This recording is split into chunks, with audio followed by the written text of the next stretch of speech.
The idea behind the American colonization project was a mixed one. You had people like Robert Finley, who you mentioned was a reverend, who believed, who's a northerner, liberal, open-minded man, believed that African Americans in the United States were getting a raw deal, not being served very well. He kind of came up with this idea that there was no way that black people would be able to get a fair deal in America, and that the best option for them was to go back to a land that they could call their own, that they could govern over themselves. So he was one side of the equation. People like him, Northern evangelicals, Christians mostly, who felt that this was a noble cause. On the other side, you had people like Thomas Jefferson, who these were sort of progressive-minded planters. They owned slaves, but many of them felt that slavery was a doomed institution, that it wasn't going to last. It didn't make economic sense. It just wasn't fated to survive in the modern world. But he also believed that, again, African Americans could not live among whites, that the two races were so very different that they had to be separated. At one point he had said that, when the Romans liberated their slaves, it was one thing, the ancient Romans, because they were of the same race. But he said, we have a greater problem. We can't integrate these two races. Then there was also, among planters like him, many of them wanted to liberate their slaves. Many of them were influenced by the ideals of the American Revolution. All men are created equal. Now this was a small minority of progressive-minded slave owners. Most slave owners had no intention of releasing their slaves. This was the natural order of things. This is where their money was being made. They weren't going to release them. But there was a small group of progressive slave owners, particularly in the Chesapeake region of Virginia and Maryland, who felt that, yes, we need to free our slaves at some point. But the racist assumptions of the day was that they couldn't stay here. In fact, many southern states passed laws that said, if you free your slaves, they got to leave. They got to get out of here. We don't want this growing free black community. And in fact, the free blacks were the fastest growing community in the early republic. Their population was growing very rapidly, and it worried people for racist reasons and also for practical reasons. And so the idea grew that we needed to get them out of here. And so a bunch of these slave owners, these progressive-minded slave owners, along with these northern evangelical liberals like Robert Finley, met in Washington, D.C. in 1816, in December, and they created the American Colonization Society. And the thing about the American Colonization Society was this was not a fringe group. This was the movers and shakers of Washington, D.C. These were the power brokers. Some of those powerful men in the land were there because the abolitionists who get we hear their heroic story of fighting slavery, they were a small radical fringe group that was not widely appreciated or accepted in Washington, D.C. This was the mainstream consensus. This was the conventional wisdom. If we're going to free the slaves, we've got to get them out of America. They don't have a right to be here. And so the American Colonization Society was founded on that principle.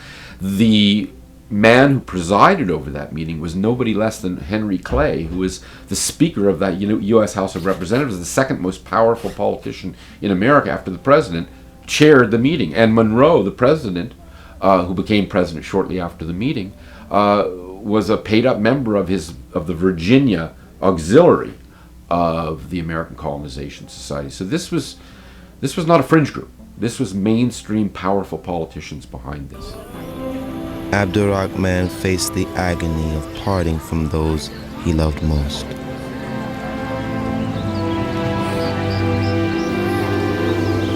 The morning of my departure was beautiful, clear, and calm. As we set to go, I told my children of my care for them, and that I would buy them free at 10 prices. I was told there was a look of silent agony in their eyes.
malaria, yellow fever, and other diseases that these people had no immunity to.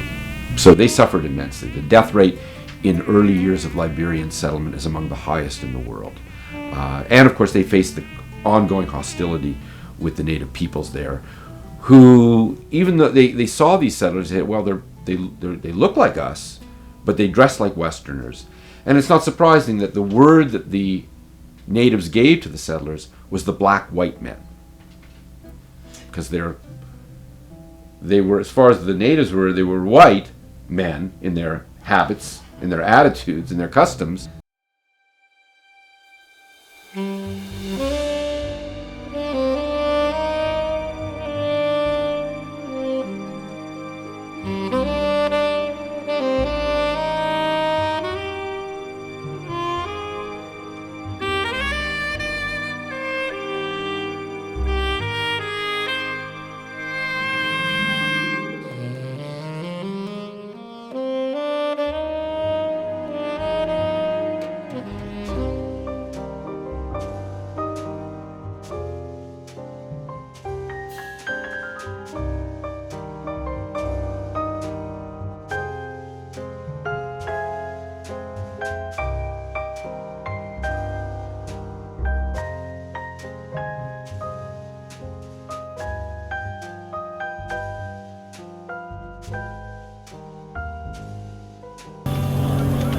My father was SORI, king of Fouta Djallon. At 26, my father gave me command of 2,000 men and sent me to protect our way to the sea.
We defeated our enemies, and I hurried back with a few men to report to my father.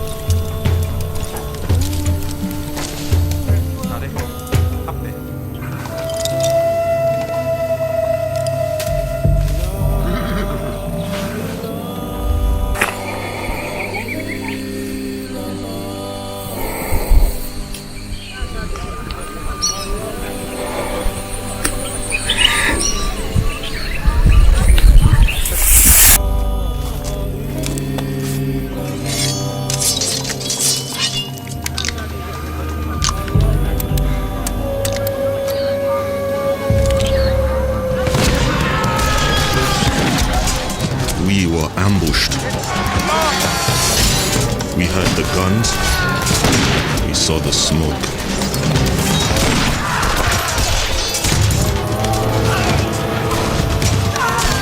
And my men dropped like rain.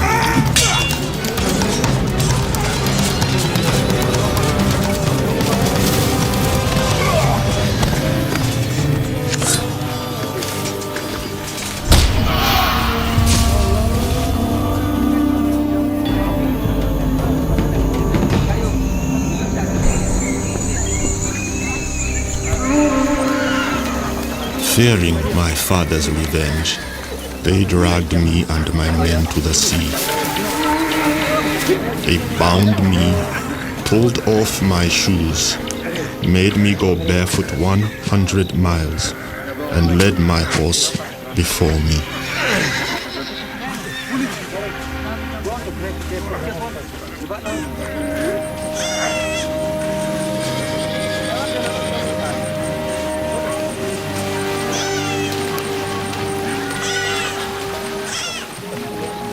They sold me to slave traders on an English ship for 2 flasks of powder, some muskets, 8 twists of tobacco, and 2 bottles of rum.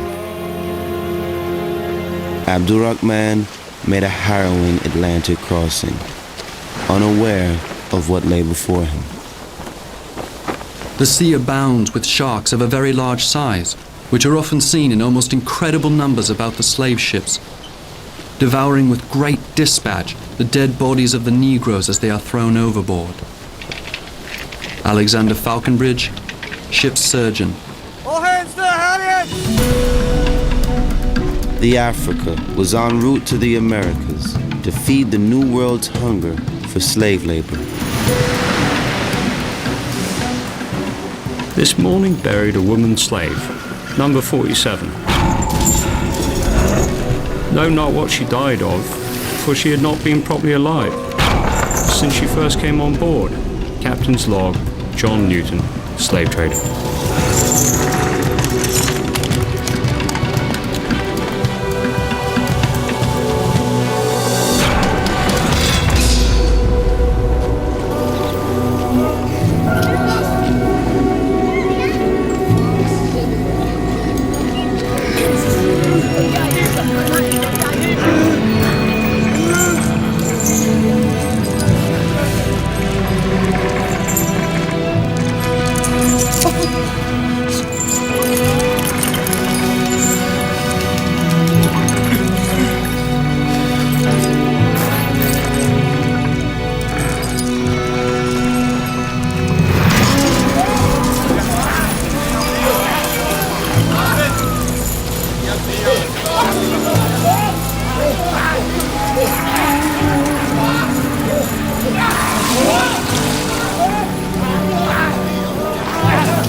The slave trade was a very important part of the British economy.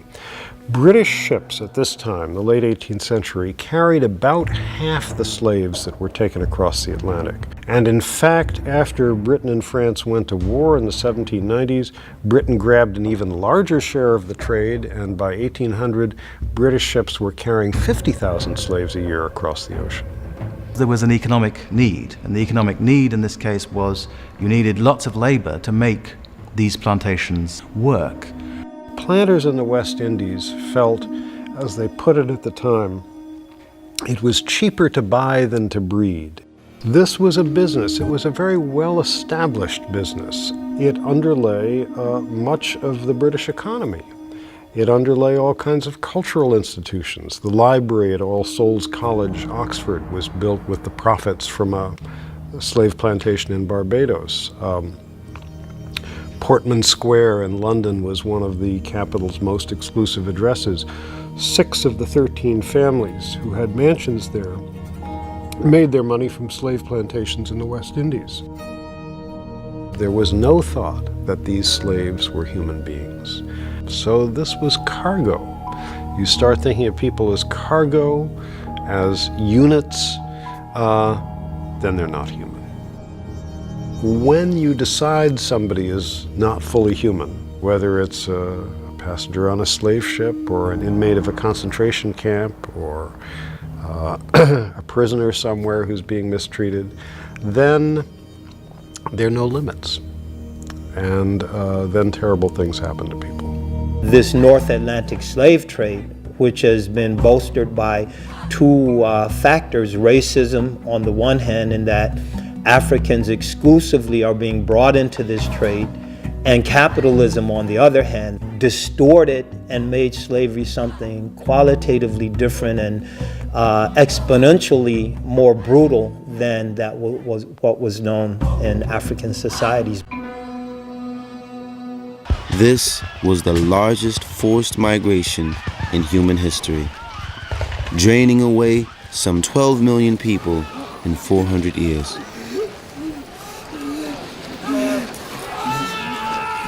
It was a trade that seemed to make the world go round, that was part of the world's economy, but it was nonetheless something absolutely horrible. Stacked like cords of firewood inside the ship's dark hold, ABDUL and 170 other slaves crossed 3,000 miles of ocean before he was sold again.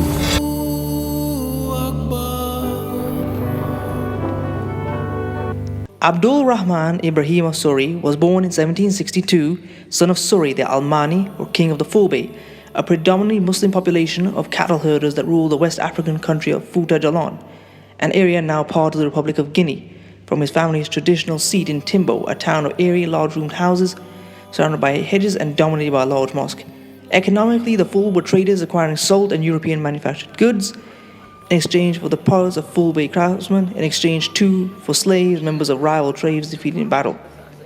As a prince, Abdul Rahman received a traditional Muslim education, beginning with learning to read and write passages from the Quran. His aptitude for his studies persuaded his father to send him abroad for further education, first to Messina in what is now Mali, then to Timbuktu.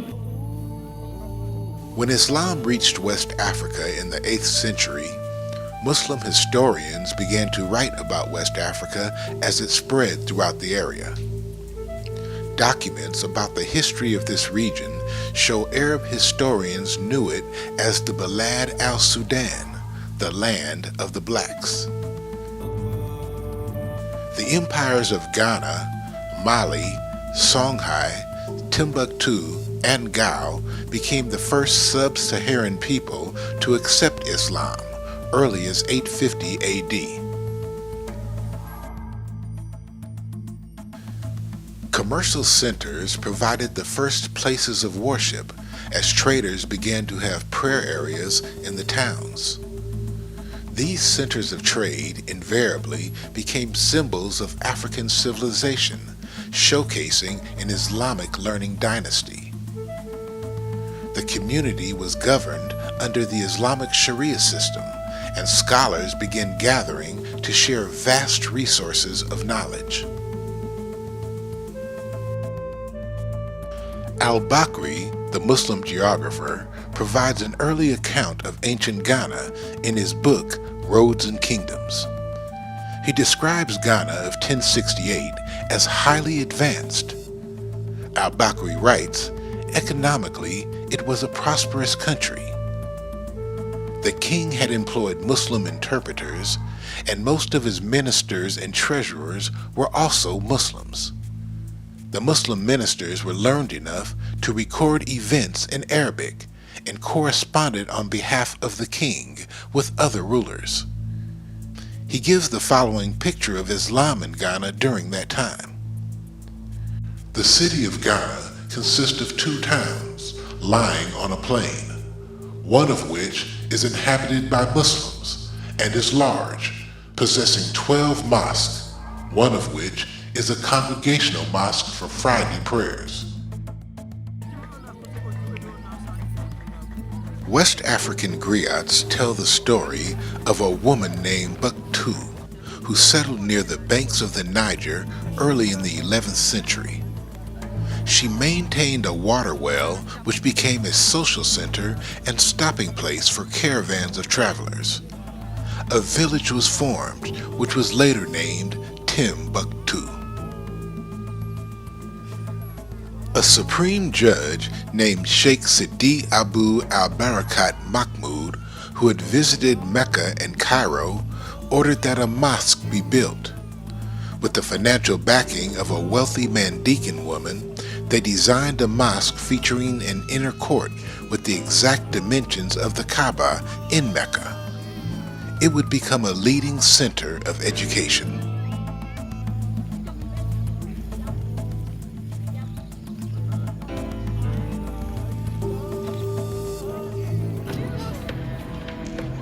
Timbuktu had long been a destination or stop for merchants from the Middle East and North Africa. It wasn't long before ideas as well as merchandise began passing through the fabled city. Since most, if not all these traders were Muslim, the mosque would see visitors constantly. The temple accumulated a wealth of books from throughout the Muslim world, becoming not only a center of worship, but a center of learning. Books became more valuable than any other commodity in the city, and private libraries sprouted up in the homes of local scholars. In addition to books, Timbuktu accumulated navigational maps and logs from geographers throughout the world. During the 10th century, stories began to surface of sailors reaching a distant land. Where he studied not only Islam, but also geography, astronomy, calculations, and the law. They had a constitution, they had laws. This was a very sophisticated society. At 17, Abdul Rahman returned to Timbo, entered the army, and quickly rose to the rank of commander. It was during this period that IBRAHIMA met a white person for the first time, John Cox, a marooned Irish ship surgeon who was found ill and insect-bitten and brought to SORI, who provided shelter and care until Cox regained his health and returned to Ireland.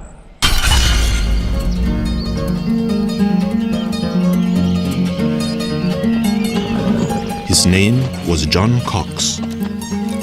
He served as a ship surgeon on an English vessel. He had gone ashore, and when he could not be found, his ship sailed without him. He fell ill and stayed for 6 months with the greatest hospitality. He was the first white man to reach Timbo. While Europe was in its dark ages, great civilizations developed in West Africa. Inventive, sophisticated nations that were both politically and economically astute. At the time of his birth, Abdul Rahman's beloved Fouta Djallon rivaled any kingdom in its intellectual and spiritual development. The Fulbeys, they love learning. They take pride in intellectual prowess. The early Fulbey settlements lay along major trade routes in the lush highlands of what is now Guinea, more than 4,000 feet above the headwaters of the Niger, Gambia, and Senegal rivers. This fertile region attracted travelers from across Africa, who in turn left their mark on the local people. The Arabs, because they were nomadic people, they were always venturing out. So by the 10th century, you begin to get these movements into West Africa of merchants, people looking for places to make money. Wherever Islam went, it's always had this attraction to local people. For a time, Islamic culture flourished peaceably alongside indigenous beliefs. What would account for such a rapid spread of Islam in West Africa is that these were tribal communities. So if one person became Muslim, oftentimes if it was the tribal chieftain, for instance, the whole tribe would become Muslim. The devout, who came in the late 17th and early 18th century, were more organized and committed to bringing non-believers into the community of the faithful. Those who resisted, mostly enemies, were increasingly unwelcomed in Fouta Djallon, and many migrated away. Parce que le Fouta, on dit tout, mais il y a trois au Fouta. Le Fouta n'a pas eu comme eux en termes de beauté et de courage. C'est SORI, le fils de l'Almambo Karbiro, qui était le général de ses armées, Modiagib, le fils d'Alpha, qui était le général de ses armées, et Alpha Brahman Koïn, le fils d'Alpha Ibrahima, le fils de Salou Kenobala Koïn, qui a fait la bataille, qui a vaincu Jankewani. Finally, in 1725, Muslims founded the theocratic empire of Fouta Djallon. It would rise to be one of the great kingdoms of West Africa, like Guinea and Timbuktu, under an elected sovereign and 8 almami who governed its 9 provinces. Donc ça, c'est pour vous dire qu'il y avait une organisation au Fouta. Tenez compte, vous avez une capitale politique, vous avez une assemblée nationale, vous avez une cour suprême, vous avez une haute cour de justice et vous avez un no man's land où les gens pouvaient se réfugier au cas où ils commettaient des crimes, ils venaient à Kankalabé. Tout ça, nos parents l'ont fait. Timbo became its political capital for the next 170 years. Nous sommes arrivés à Timbo par une rue. We arrived at Timbo and entered the city on the banana trees-lined avenue. The rain surprised us at the very moment when the inhabitants were gathered at the mosques. Gaspard Théodore Molien, 1818. Timbo was at the foot of a mountain. It was a village of perhaps 5,000 or 6,000 people. The houses were mud wall, conical, with sloping roofs. Almost every house had a courtyard, and usually the courtyards were surrounded with hedges so that people walking the streets and cul-de-sacs could mind their own business when they went by. Les hommes sont beaux, forts. They are handsome men, strong and brave. They are intelligent. They are mysterious and prudent.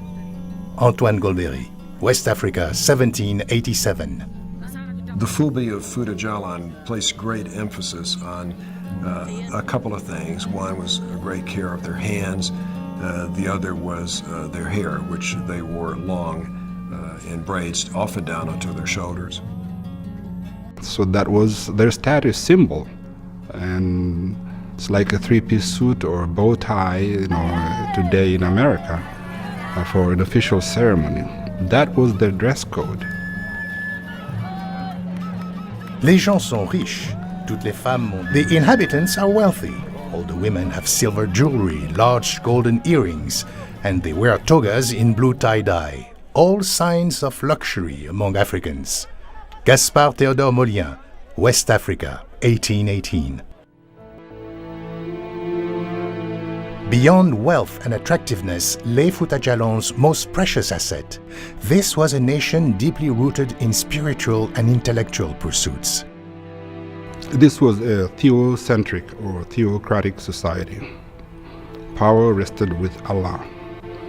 The chief, the temporal chief, was just an instrument of God. And I think that Islam amongst the Fulbe was very important in giving them a very unique identity and reinforcing certain aspects of their personality as a proud people, even amongst other West African Muslim tribes. Fouta Djallon scholars wrote the only version of the Quran in Pulaar, the local language, while other indigenous literature developed using the Arabic alphabet. There were schools in almost every town, and the kingdom became a magnet of learning for nations in West Africa. Education was ABDUL birthright. Because he was the son of a nobleman, it would have been absolutely necessary for him to be not only literate, but erudite. And so he becomes a student of knowledge. Islam is a very literacy-based tradition. There's a lot of learning that has to happen. One has to be taught the Arabic, rudiments of Arabic, to know the prayer and to learn to recite the Quran and to be conversant with the literature, the sources of the religion. At age 12, he was sent, his father, noticing his aptitude for this, decided to send him to the large cities of the East so that he could continue his education. This meant traveling about 1,000 miles down the Niger River to the city of Guinea, which was an ancient sub-Saharan town, a market town of great consequence and a center of Islamic learning.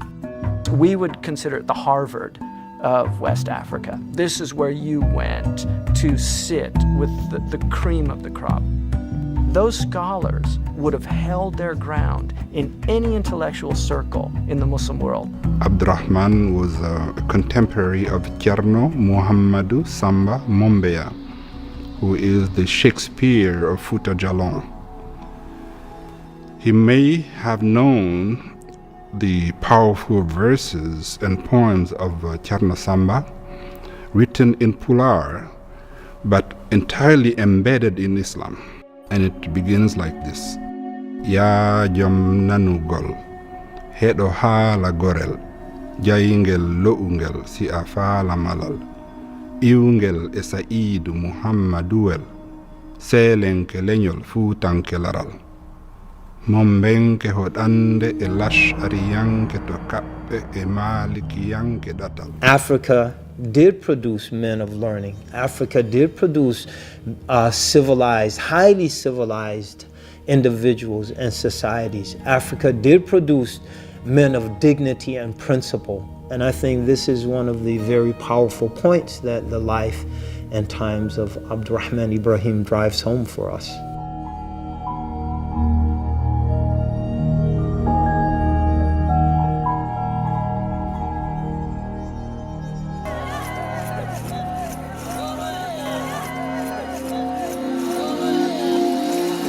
The RAHMAN at 56 hours from the Africa's human cargo was sold for $4,090, less than $72 each, and transferred to the cargo hold of another ship, the Navarro, for a 2,600-mile journey across the Caribbean Sea to the Yucatan Channel, then north to Spanish-ruled New Orleans, and up the Mississippi to the river town of Natchez. I could see this was a big port and a big city, but it looked smaller than Timbo. The buildings were not well built, like at home. As a rough and tumble town on the frontier, this being a jumping off place to the west, it also had that kind of frontier character. The people came here, they were going to make their fortune, and this was the frontier. 8 months after his capture, the Prince of Fouta Djallon stood on the Natchez docks with other goods for sale or trade. You come on! Get going here! Get going! Come on now, come on! Saturdays were a big business day for the region, and local farmers headed to the docks to purchase the manpower needed to clear the wilderness. They were an unsophisticated bunch. Come look! Step up here, come. Most were illiterate, and they rarely paid in cash. Usually, they'd mortgage their purchases against future tobacco crops. Look at the backs on this thing. Give me a bid. Any more bids, any higher. One of the farmers who had come to see what was brought to Natchez was Thomas Foster. Thomas Foster was a hard-nosed businessman, a hard worker physically, religious-minded in his way, and very ambitious. Bid, give me a bid. Come on, open up. Open up. I kind of think of him as a Calvinist. He was not a flamboyant fellow. He was out here trying to put together a place to live for his family and build his personal wealth. He had a very, I think, a predestinarian kind of view of where he should be. 930 is as high as I can go. Take it or leave it. 930. What you're essentially doing is you are removing the identity of an individual. $930. $930 sold to fine Africans. And you are giving him a very different identity, one that you as a slaveholder choose. And this communicates very effectively that the person is now a slave, the person is now chattel, the person is now someone who is owned. Sepan cuantos esta carta vieren, como yo, Thomas Edwin. I, Thomas Edwin, Realmente y con efecto, a Thomas hereby Foster, sell to Thomas Foster 2 brute Negroes for the sum of 930 pesos, y quedarán hipotecados hasta el entero. and they will remain mortgaged until they are paid for in full. For a little hard cash and 2 promissory notes, Foster purchased ABDUL and Samba, one of his soldiers. Foster had no idea who ABDUL was, nor did he care. His only concern was that the long-haired African with no apparent disease or injury would work his land and justify his investment. After the purchase was completed, ABDUL headed to the Foster farm. Foster was a native of South Carolina who had immigrated to the Natchez district just a few years earlier. He had come with his mother and 3 older brothers. They had come because the Spanish government, in trying to build up the population of the region, was giving grants of land to people who would take and develop it. We don't want to think of this as a plantation. It was probably just a few acres and fence, muddy with stumps and chopped down trees. I had seen at the market that Mr. Foster had money. I could scarcely believe that they had to live in the wilderness like this. Compared to the raw Mississippi frontier, there were a number of highly developed West African kingdoms, some as large as the American colonies. One of the most prominent was Fouta Djallon. Headed by an Islamic al-Mami, a freely elected leader who ruled from the capital of Timbo, a strategic trading center.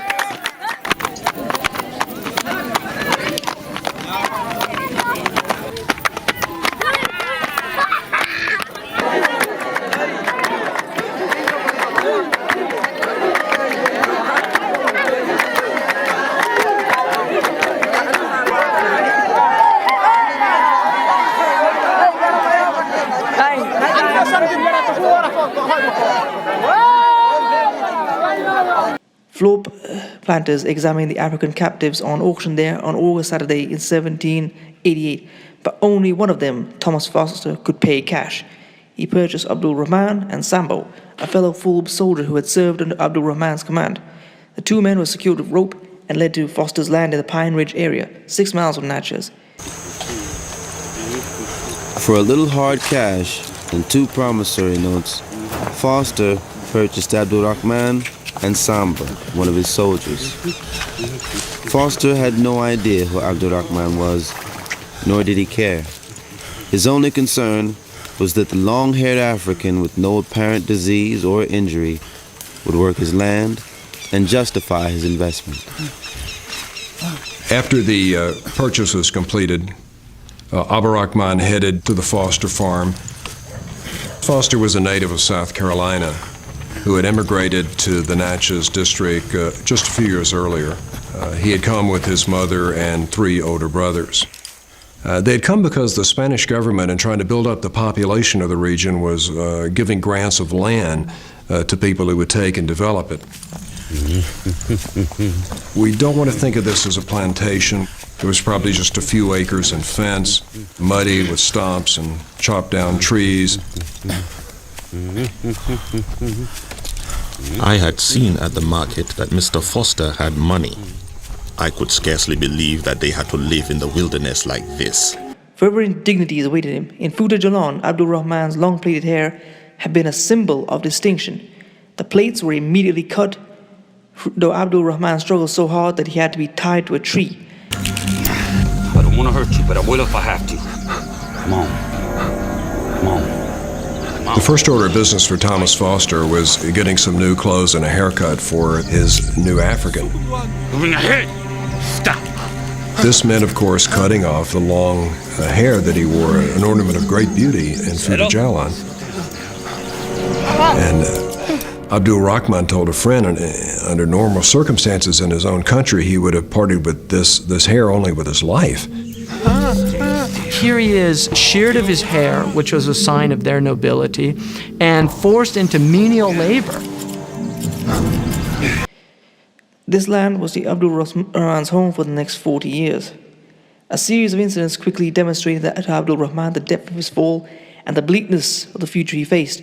Upon arriving at Foster's land, Abdul Rahman, probably communicating through another African from a neighboring plantation, offered Foster a ransom for freedom, a common strategy in West Africa. Mississippi planters are but a plain, practical body of men. They would rather gaze upon an acre of cotton than upon a magnificent garden. Still, planters are not devoid of taste. It is just to their desire to make it yield interest rather than beauty. Though not well educated, Thomas Foster was a shrewd businessman who capitalized on Abdul Rahman's knowledge of cotton grown in Fouta Djallon. Foster got into the cotton business early. The indigo was attacked by insects. In the case of the tobacco, the price supports were lowered, and Foster was wise in moving into cotton. Abdul Rahman's familiarity with the crop enabled Foster to plant on a large scale, producing almost 16,000 pounds of cotton in his first year. The Fosters quickly became one of the leading cotton families in the area. As the farm swelled to a sprawling plantation, Foster purchased more slaves, paying this time with hard cash, and counting on Abdul Rahman's natural leadership to get the most from his investment.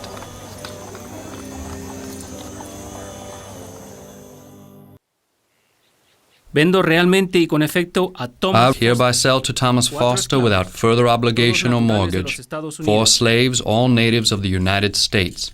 Isabella, 25 years of age. Jacob, 10 years of age. Anaki, 5 years of age. And Lomanique, 2 years of age. Prince, this is Isabella. She doesn't know nothing about cotton. I want you to show her how we work the fields here in Mississippi. Yes, sir.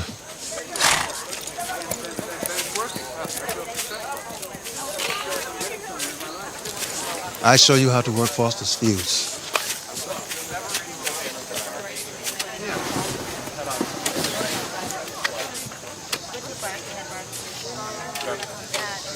First you take the stick. Make it hard. You take the seed, cover it up. In Isabella, I see a woman, though bereft of most things, retain the ability to choose who she loved and who she wanted to be with. I can't minimize the force of her own personal will and dynamism and the force of their attraction for one another. 7 years had passed since Abdul Rahman last saw his wife and child. He had given up hope of ever seeing them again. He had to overcome that love, that separation, then open up his heart to another who also could have been taken from him. It was a tremendous risk for both of them. to love in that kind of situation was risky. Father in heaven, you ordained marriage for your children. We present to you Isabella and Prince, who are here this day to be married. Marriage was not a legal right granted to slaves, but Foster believed that a ceremony would create a sense of stability on the plantation. For ABDURAHMAN, a Muslim, and Isabella, a Christian, the ritual was a testament of their love and commitment to each other. They made the best they could of their circumstances. They found ways to figure out forms of solidarity, forms of resistance, forms of accepting what was going on, including obviously religious forms of acceptance, in order to live their lives.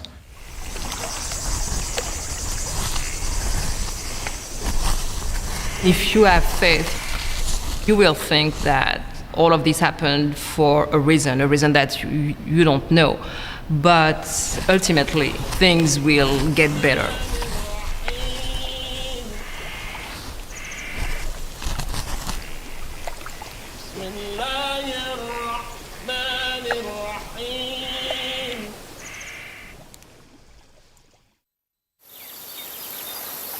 The world moved on. ABDURAHMAN rose to a position of authority on Foster's plantation, and Foster allowed him to earn money of his own by growing vegetables to sell at the market. He was the person who the other Africans looked up to because he was a leader there, and he continued to be here and see that things got done. And he wasn't made overseer, he was the de facto overseer. After all, a significant number of the slaves were his own family. Ultimately, there would be 5 sons and 4 daughters born to them. Each one of these children tied a heartstring between himself and the land of his enslavement. Hey, sweetie.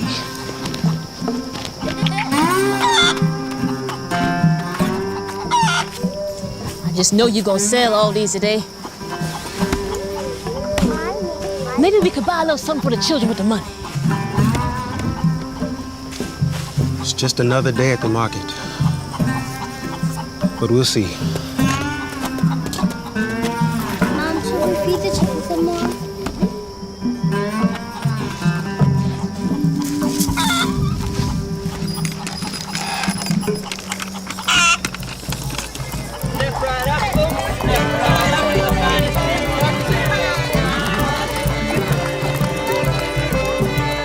The crossroads near Natchez-town was an open marketplace where it was acceptable for slaves and slaveholders to trade with each other. Fresh poultry, good Sunday dinner. Beyond the makeshift stalls, the two rarely intersected socially, except on Sunday, market day.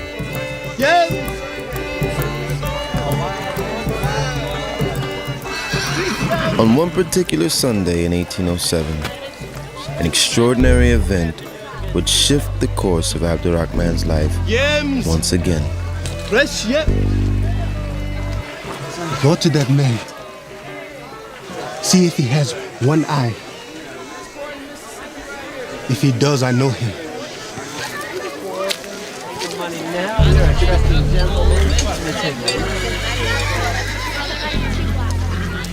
One eye and black patch.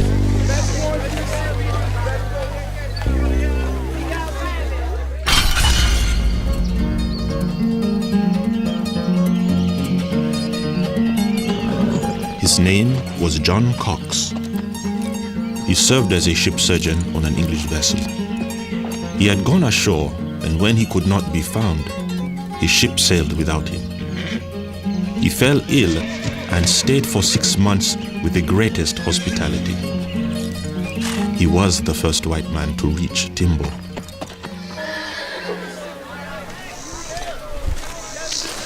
Boy, where do you come from? I come from Foster's place. You weren't born in this country.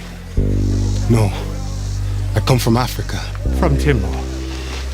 Yes, that is my home. And is your name Abdul Rahman? Yes, that is my name. Do you know who I am? I know you very well. You are Dr. Cox.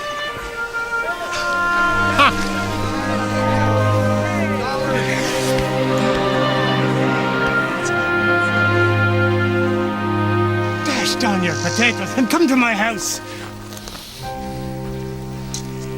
I cannot leave my potatoes.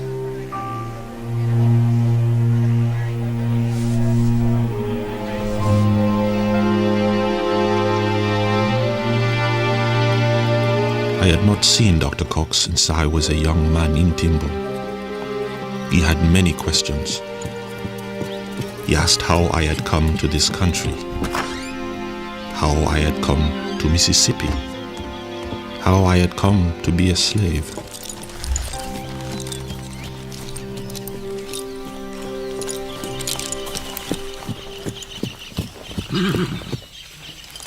Dr. Cox was a freethinker, a respectable physician who was described by prominent residents of Natchez as a man of some eccentricity. Mr. Foster, is it? Yes. Pleasure to make your acquaintance.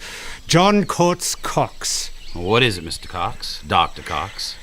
You have in your possession the one you call Prince. Many years ago, on the west coast of Africa, I was saved by an African prince, Abdul Rahman. Wait, sir. You're saying my prince actually is an African prince? That's exactly right, sir. And I never thought I'd be able to pay my debt until today. Sir, I am here to ask for the release of Abdul Rahman into my care. I'm sorry, sir. Prince is not for sale. I understand that the going rate is $550 or so. Sir, you don't understand. Prince is not for sale. His wife is here. His children are here. I beg you, sir. I will cannot offer help you, Dr. Cox. $1,000. Prince is sir. not for sale at any price. But, sir... Good day to you, sir. It did become the talk of the town, and I suppose in some sense that it made Foster feel like he was the man who controlled a prince. I believe Thomas Foster rejected the offer because Abdul Rahman had simply made himself indispensable on the Foster farm. Despite the cheer of the family, the confidence Foster had in him, and the friendship of Dr. Cox, he paid a very, very hard price for his accommodations. Foster prospered. His property expanded dramatically to 1,700 acres. 40 adult Africans now worked the plantation from sunup to sundown, making him richer with each season. Dr. Cox continued to seek Abdul Rahman's freedom, but Foster flatly refused. When Cox died in 1816, his son took up the cause, but Foster stood firm. For years after Cox's death, people talked about the unlikely meeting between the Irish doctor and the African prince.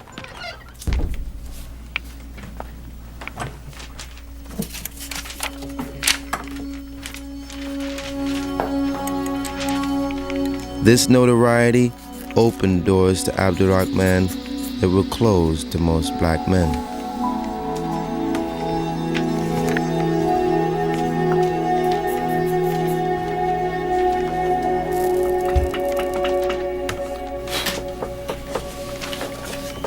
Alam Ayohalahu Al Habib Al Kari Al Habib.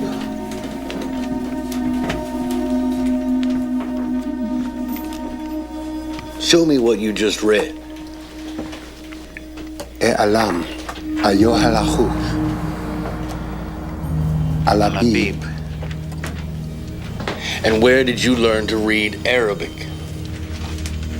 I learned as a boy in Timbo, in Timbuktu. At home, we spent much of our time devoted to studying the rites of prayer and to the Quran. We learned geography, astronomy, calculations, and the languages of the nations we traded with.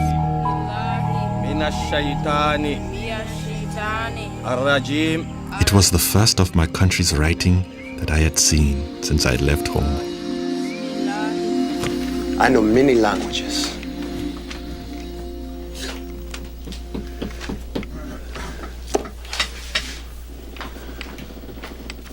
I told Colonel Marshak that I wanted to write a letter home. And did he know how to send it? Andrew Marshak had recently arrived from New York State. He brought Natchez its first printing press and became its first newspaper publisher. Marshak had a nose for a good story and began printing articles that sometimes embellished and stretched the facts to call national attention to Abdul Rahman's plight. He was a colorful personality, perhaps not an intellectual, but he was a friendly, open, genuine person, and usually spoke first and thought later. Prince is really a most extraordinary man. Born to a kingdom, well educated, he was faithful, honest, humble, and industrious. I do not look upon Prince or Abdul Rahman as a mere biped slave, but as a dignified captive, a man born to command, unjustly deprived of his liberty.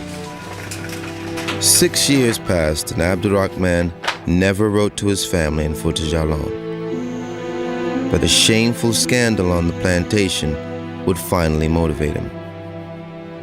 Thomas Foster Jr., we command and strictly enjoin you to answer to a bill proffered against you for keeping the basest company of habits and temperance. Thomas Foster had a son, Thomas Foster Jr. He married well, the daughter of a local minister, but soon grew cold and indifferent to her, and she discovered why. Going around the quarters, she caught her husband, Thomas Foster Jr., in bed with a slave woman named Susie. Remarkably enough, it seems that this woman was the daughter of Abdul Rahman. He began to see the future, and the future was what was going to happen when Thomas Foster died, and his children were going to be divided among Foster's children. And all that he had worked for in terms of stability and position for his family within that limited society was all going to be torn apart. Maybe writing a letter home doesn't solve that problem immediately, but it was a protest, the strongest he could take, perhaps, against the situation on the plantation. Natchez, Mississippi. The enclosed letter in Arabic was written in my presence by a venerable old slave named Prince. The object of his letter is to make inquiry after his relations with the hope of joining them. I have undertaken to forward his letter for him and commit it to your care with a request that you will lend your aid to an old man's wishes. I am, sir, your servant, Andrew Marshak. January 12, 1828, Washington, D.C. Sir, your letters have been received. The President is obliged by your attention to the subject of the Moorish slave now in the possession of Mr. Foster, the object of the President being to restore Prince, the slave, to his family and country, for the purpose of making favorable impressions in behalf of the United States. Henry Clay, Secretary of State. Because he wrote in Arabic, Marshak and the American government assumed that Abdul Rahman was a Moor and sent his letter to the Sultan of Morocco, America's oldest diplomatic ally. Having finally caught the ear of Washington, Abdul Rahman chose not to correct the mistake. By 1827, Abdul Rahman was in his 60s and of little economic value to Foster. After years of rejecting Cox's offers to purchase his freedom, Foster told Marshak that he would release the prince without payment, on one condition. Be it known that I, Thomas Foster, have this day delivered unto Andrew Marshak the custody of said slave prince, for the sole and only purpose of his being transported to his native country by the government of the United States. Prince is not to enjoy the privileges of a free man within the United States of America. Thomas Foster. Immediately, a complication arose. If Abdul Rahman was going to be free, what about Isabella? He really couldn't imagine leaving her behind. Abdul Rahman began a campaign to raise funds to free Isabella from slavery. In 2 days, he collected $200 for his wife's purchase, anticipating that it would be as easy to free his children as well. Henry Clay directed Marshall to send Abdul Rahman to Washington, and from there, he would go to Morocco. Just before he left Natchez, Marshall presented him with the costume of a Moorish prince. He hoped to use the strange gift to his advantage. Once again, Abdul Rahman faced the agony of parting from those he loved most.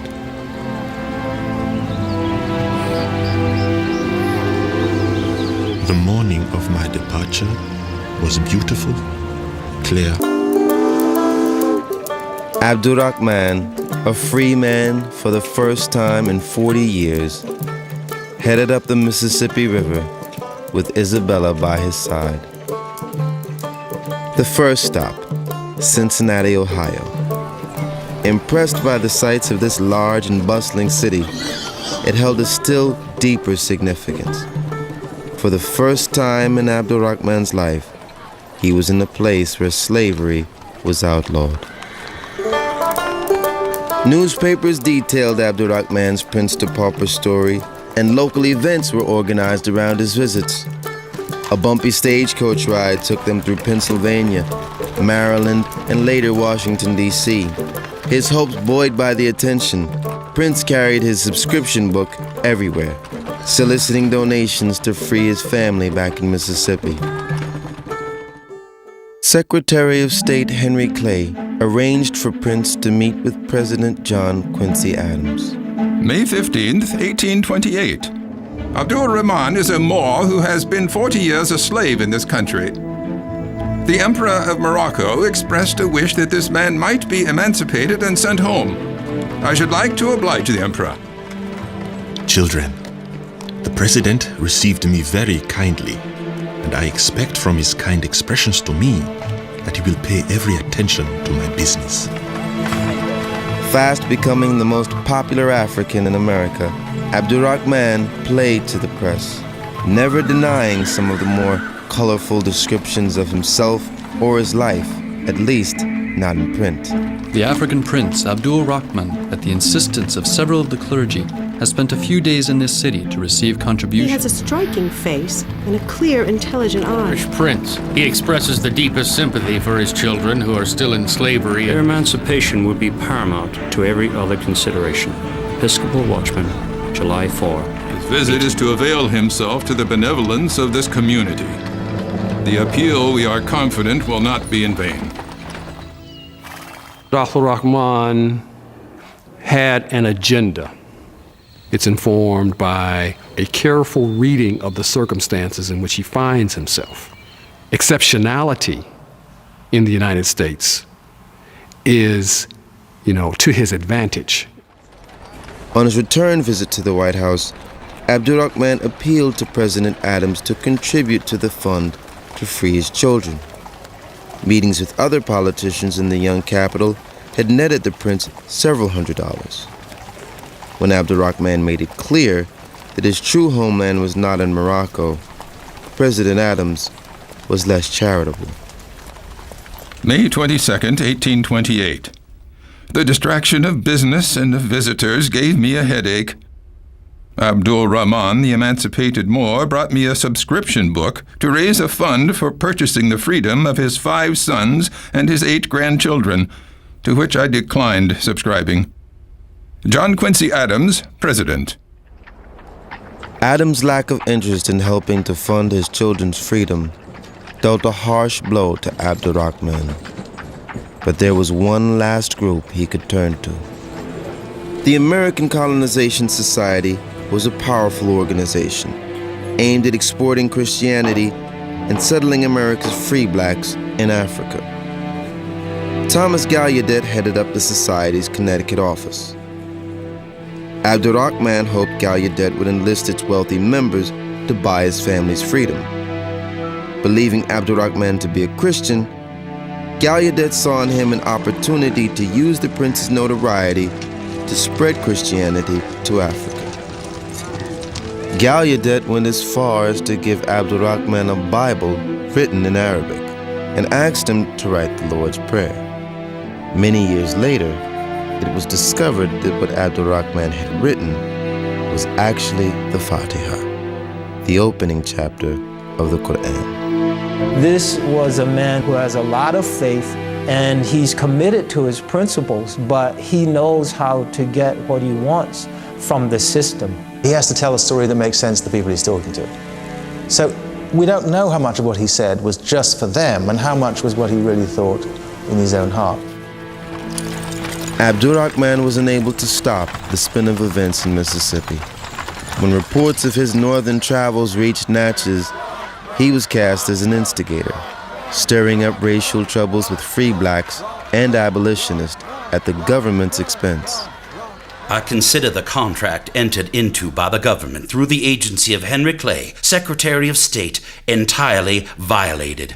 Prince has written several letters to my slaves stating he would procure their freedom.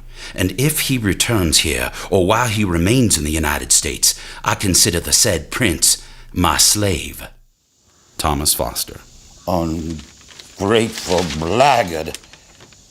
Slave owners didn't like to set slaves free. It undermined the whole system, it undermined the whole economy, it undermined their moral justification of slavery. Andrew Jackson, a slaveholder who once lived near Natchez, stepped up his plans to defeat John Quincy Adams in the 1828 presidential election. Abdurrahman became a flashpoint for scandal and slander during the campaign. Remember the plot of Adams and Clay to excite the prejudices of your northern brethren against the South by employing an emancipated Negro to electioneer for them? President Adams. He will get nary a vote down here. Marshak became a staunch voice for the Southerner Jackson. And he wanted to stay on good terms with Foster and other plantation owners. As a result, he turned on Abdurrahman with a vengeance. It's one L in ungrateful, if you please.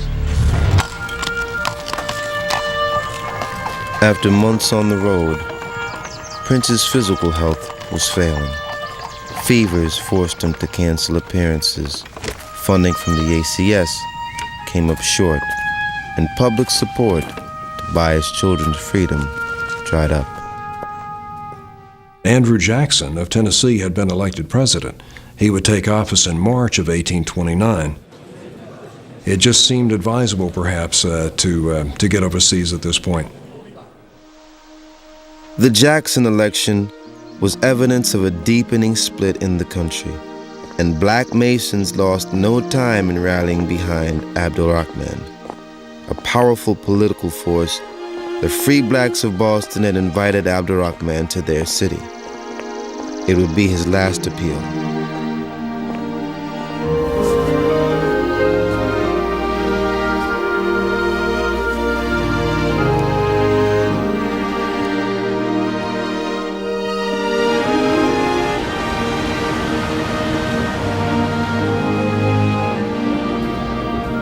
David Walker, one of the country's most respected and feared anti-slavery advocates, warmly welcomed the prince to the African Masonic Lodge.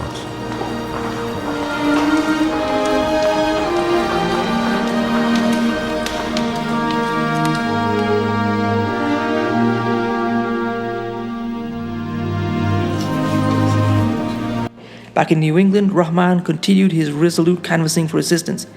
In Hartford, he met Reverend Thomas Gallaudet, later the benefactor of education for the deaf, who took up his cause. From his pulpit, Gallaudet preached the importance of Abdul Rahman's return to Africa. It would seem as if Providence had taken him under his peculiar care and destined him to be the means of opening into the very interior of Africa, a wide and ineffectual door for the diffusion of the gospel. I think I see Africa, he told another audience.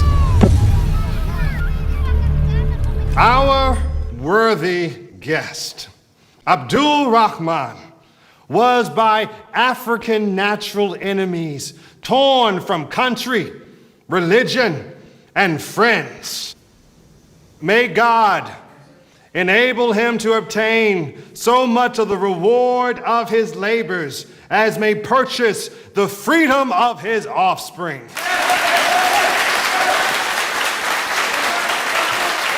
A salute and tribute to the complete success of the philanthropic undertakings of Prince Abdul Rahman and the Manumission Society.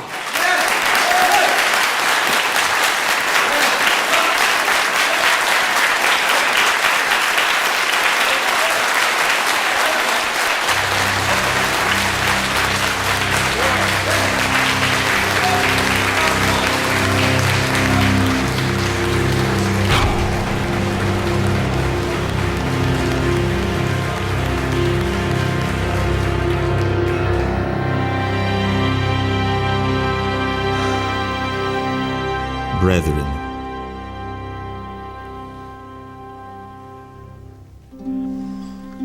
this token of respect, which this day you have been pleased to confer,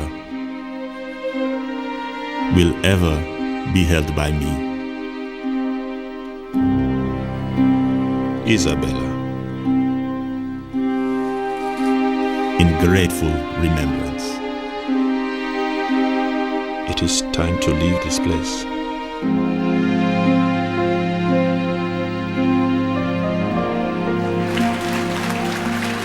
After 10 grueling months, Abdul Rahman and his wife, Isabella, had raised only half the funds needed to free their children. With heavy hearts, they made arrangements to leave the country for good.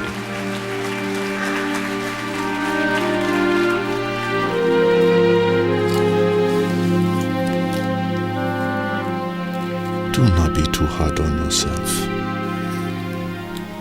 We did all we could do.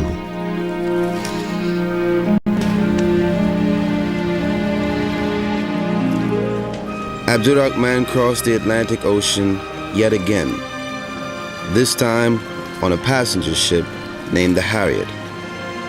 Traveling in their best cabin, compliments of the United States government and the American Colonization Society.